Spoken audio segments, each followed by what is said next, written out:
Hi everybody, thank you for joining me on the third video about clairs. What are the clairs? They are the ways that we receive information from our higher self, from spirit, from source, from God, from our angels, from our guides, from our ancestors, you name it, we got it. Anyway, so the clairs are the ways that we receive information. We receive information through hearing, feeling, seeing, and knowing. This is how we receive information. So today's video is on clairvoyance. Clairvoyance kind of has the biggest like oomph, the most popular of the clairs because it has been the most dramatized on TV. Um, but you know, they're all very important, and I don't really think that one is more important than the other. And I also feel that honestly, we all use all of them. And just like how you learn, like maybe you learn better by being hands-on or hearing something or reading something. It's just the dominant way that you receive information. For me, I'm very visual and I'm very hands-on. So my dominant clairs are going to be seeing and kind of a mixture of clairsentience and claircognizance of knowing what to do and doing it. I kind of get a little clump of that. And then the clairaudience comes in too. But I'm a mixture of all of them, and you're going to be a mixture of all of them. And being dominant in one, the other does not mean that this one's good and the other one's bad. It's just how you work. And it's just that simple. It's just how you work. That's it. So we're talking about clairvoyance, clear seeing. So this shows up through mostly seeing in your mind's eye. You're not necessarily seeing things external of self for most people. So everything's going to be internally. Sometimes maybe it just will come through in some pictures. Like you just get pictures of a person or an event or a thing, and then maybe just a little bit of information comes in with that, but it's mostly a visual thing. Or you might get something that kind of comes through like in a movie where it's just this little scene, or maybe a whole movie but fast forwarded. So it's like watching a movie, 2 minutes, this whole movie. Other ways that you can get signs clairvoyantly is just like in clairaudience, how it could be a song or a person, overhearing something from a person. Clairvoyantly, you can get physical signs. So for me and my son always finds coins, usually pennies, sometimes the other ones, but it's usually a penny. For me, I get feathers. And depending, even for me, because I find so many feathers, depending on the type of bird the feather is from, that has a significance in its meaning as well. So it's kind of what works for you. It's how you communicate. Maybe for you, it's not feathers, it's butterflies or frogs or a unicorn. I mean, it really doesn't matter. It's something that has a significant meaning to you. And maybe the unicorn is because your best friend growing up that became an inside joke between you two, and she passed away a few years ago, and now you see unicorns everywhere. And I know there's a fad, but beyond that, well, then that would be connected to your friend, and she's letting you know she's okay, or letting you know that she's still here with you and supporting and loving you. Clairvoyant. So then maybe a little more of an advanced clairvoyant. And I say advanced as in more developed. I don't mean like this person is way better than the other person, because it doesn't mean that. You could have insanely developed abilities, but not know how to do anything about it, not know how to interpret the signs or anything. Or you could be someone that has very subtle, their abilities work very subtly, but they are so spot on.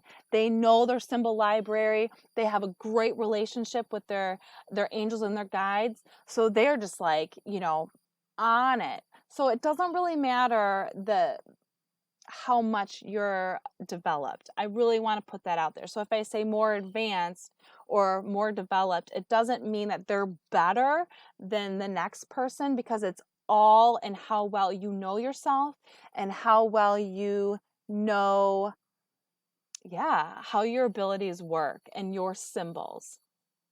So when I say a little more advanced now, maybe some people with clairvoyance, they can see outside of their mind's eye. So maybe they see people in spirit outside. It's like you turn and look and there's someone there, not like seeing a video in your mind. Maybe you see lights or blobs or just like a movement. I'm trying to think. Sometimes you can actually see, I'm trying to think of the best word to use here without sounding weird. Creatures. Like I'll see a lot of elemental creatures that are of the Fae world. So they're elemental creatures that creature isn't the right word. Maybe entity or being is way more respectful, because they are sentient, they are conscious and aware. They're not like a plant that necessarily can't quite communicate the same way. But plants are conscious as well, and sentient beings, just saying. Won't get too far into that. So that might be something else that you experience clairvoyantly, maybe a little outside. Just like with clairaudience, sometimes you will hear, and it's way more rare than not, you will hear something not in your voice, in someone else's voice. So clairvoyance is the same way. So what do you do with it? What do you do with being clairvoyant? Hey, you know what? I understand. I am going to address this. It can be really flippin' scary to see things that are not of this physical world, and maybe you're not used to this, or maybe you've always kind of seen these weird blobs and shapes and whatnot, and just it's totally freaked you out. I want to say it's okay. It's okay to be scared, and I get it. You're raised in this world, in this society, with this small view of how things should be. And when you start experiencing outside of that, it's freaky. I get it. You're thinking, what the hell's wrong with me? Am I developing a psychosis? And granted, I have not said this in the last few videos, always go to the doctor. I am not saying to just downplay everything as spirit or messages. This is information for after you've gone to the doctor and you're, okay, what is this now? So always get that checked out. I feel like I've lost my track. Being afraid, and also, so then I would advise, if you are afraid, to call upon your helpers. I know I mentioned Archangel Michael. Whoever works for you, call upon them, ask them for their protection, ask them for their assistance, and know that you are safe, that you are protected, that you are guided. You always have control over you. No one can push anything onto you, in spirit or in reality. It is your free will choice. You have the right to your own private space, and you have the right to not have to I don't want to say assert your space, your boundaries. I want to say you have the right to sleep, because a lot of this kind of happens in your sleep. And sometimes you feel like, well, I want to honor this person or this being or this entity, but if it's affecting your life, if you're, not sleeping well and you're exhausted and, you have the right to say no, thank you. And that's okay. And it's not being disrespectful to the abilities that you have. It's drawing a healthy boundary and saying, this isn't healthy for me, being woken up, for this chunk of time in the middle of the night. I need to sleep. I need to function. So call upon your help. It's okay to assert your boundaries. And then the bigger one, to help you get past the fear, is to get curious. Ground and protect yourself. Call on your help. Get curious. What are you? Who are you? Am I going to get annoyed at the fae? They're kind of like house elves in a way that want to be silly and make me giggle, even though it's the wrong time. I'm trying to fall asleep and they're, kind of playing with, oh, I forgot I was on the table. Playing with my feet, I just laugh. Hey, that's so funny. Thank you. Thank you for your support. I loved the giggle. I'm going to go to sleep now. Have an awesome night. And thank you for uplifting me. You can respectfully decline and you can respectfully say no, or you can say, get curious and go, what are you doing? Why do you feel compelled to do this? Why do you want to come? Why do you feel compelled to make me laugh? And listen for the answer. And they'll probably say something like, if it's a fae, you're too serious. You're too worried. You're too serious. And you're here to have fun. And so I'm helping you relax and have fun. Well, shoot. Okay. So I could be afraid and be like, something's getting me. Or I can ask questions and realize, wow,